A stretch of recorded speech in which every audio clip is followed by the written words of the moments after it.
प्रभु यीशु मसीह के पवित्र नाम में आप सबको शांति मिले।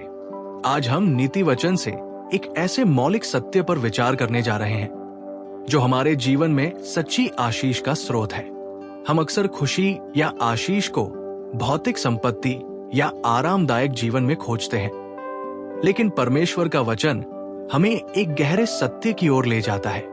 ये सत्य परमेश्वर का भय है। नीति वचन 1:7 में लिखा है, यहोवा का भय ज्ञान का आरंभ है और ये भय ही सच्चे आशीष का मार्ग है। आज के वचन की शुरुआत में मैं आपसे ये पूछना चाहता हूं कि क्या आप सोचते हैं कि परमेश्वर का भय एक डरावनी भावना है? क्या आप परमेश्वर से डरने के बजाय उससे प्रेम करने पर अधिक ध्यान केंद्रित करते हैं? बाइबल हमें सिखाती है कि ये दोनों भावनाएं विरोधाभासी नहीं हैं। वास्तव में परमेश्वर का सच्चा भय ही सच्चे प्रेम का जन्मदाता है। ये भय किसी गुलाम का अपने क्रूर मालिक से डरना नहीं है, बल्कि ये एक बच्चे का अपने सिद्ध और सर्वशक्तिमान पिता के प्रति गहरा सम्मान, श्रद्धा और आज्ञाकारिता है, जो जानता है कि वो उसे दंडित करने के साथ साथ अनंत आशीष भी दे सकता है। हमें इस पद को इसके संदर्भ, कॉन्टेक्स्ट में समझना होगा। नीति वचन की पुस्तक एक पिता की ओर से उसके पुत्र को दिए गए ज्ञान और निर्देश है। इस पुस्तक का उद्देश्य हमें बुद्धिमान जीवन जीना सिखाना है, और ये बुद्धि केवल एक ही स्थान से शुरू होती है कि यहोवा का भय। ये भय हमें परमेश्वर को उसके वास्तविक स्वरूप में देखता है, वो जो पवित्र, न्यायी और संप्रभु है। जब हम उसके चरित्र की महानता को समझते हैं तो हम उसकी अवज्ञा करने से डरते हैं, क्योंकि हम जानते हैं कि हमारी अवज्ञा उसे दुख पहुंचाती है और हमें उसके सिद्ध मार्ग से भटकाती है। धर्मशास्त्र थियोलॉजी के अनुसार परमेश्वर का भय हमारे उद्धार से जुड़ा हुआ है। जब हम परमेश्वर से डरते हैं तो हम पाप से दूर भागते हैं, ये जानते हुए कि पाप हमें एक पवित्र परमेश्वर से अलग करता है। नीति वचन 14:27 में लिखा है, यहोवा का भय जीवन का स्रोत है, जो मृत्यु के फंदों से बचाता है। ये भय हमें दिखाता है कि मसीह हमारा एकमात्र उद्धार करता है, जिसके बिना हम परमेश्वर के न्याय से बच नहीं सकते।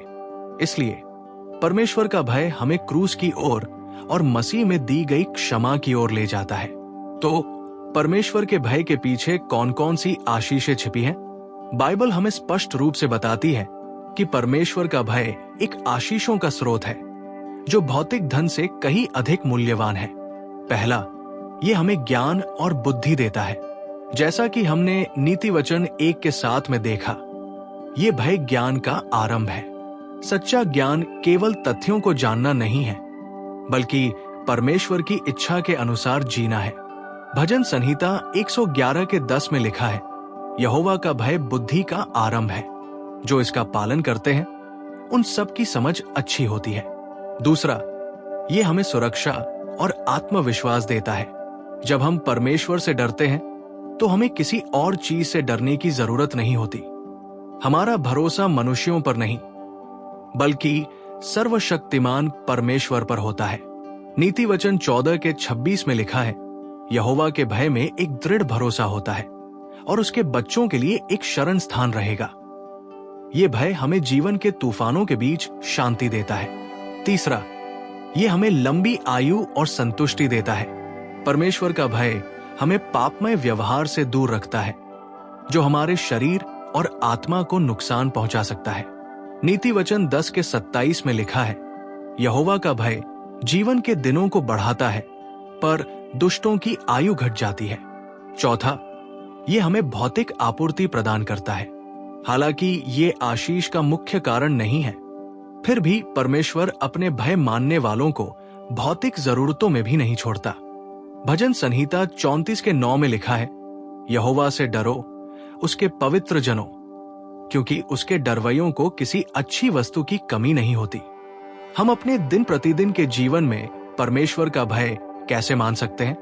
पहला, पाप से घृणा करके के नीति वचन 8:13 में लिखा है, यहोवा का भय बुराई से घृणा करना है।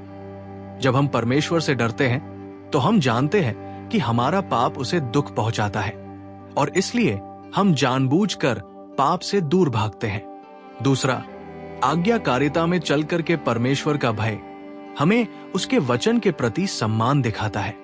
हम उसके आदेशों को समझते हैं और अपनी इच्छा के बजाय उसकी इच्छा का पालन करते हैं।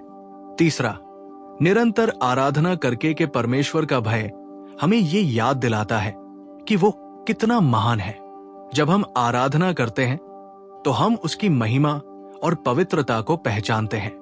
बाइबल में कई ऐसे लोग हैं जिन्होंने परमेश्वर का भय माना और आशीष पाई।